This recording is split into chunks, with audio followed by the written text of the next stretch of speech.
And lastly, you have gallium arsenide HBT, heterojunction bipolar transistor. Bipolar, conduction is going to be because of majority and minority carrier.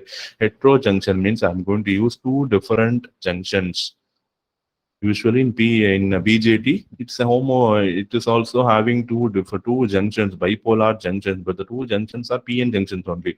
But here heterojunction means I'm going to use two different junctions on either side. Okay, it is comparatively advantageous over HMT because it is a vertical structure. And again, here also the device fabrication has to be done very very carefully.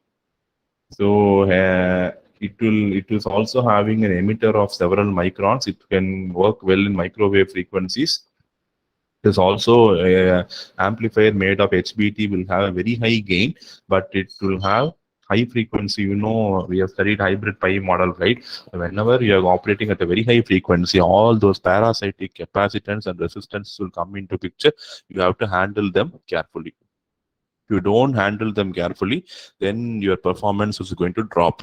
And the base resistance is very high, so the noise figure is also very good. We can know when the resistance is very high, the rejection of noise and the current is going to be good, and hence it is going to provide a very good performance compared to HEMT. But the device is continuously being improved with the technology improving day by day.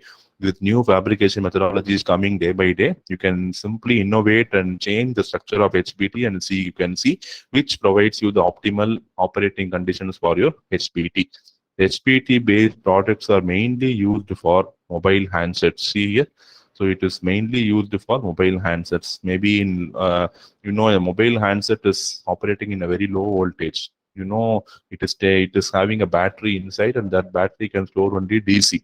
So it cannot store very large amount of DC. So when you are going to go for low voltage applications, you definitely go for gallium arsenide based HBT. HBT is heterojunction bipolar transistor. Heterojunction bipolar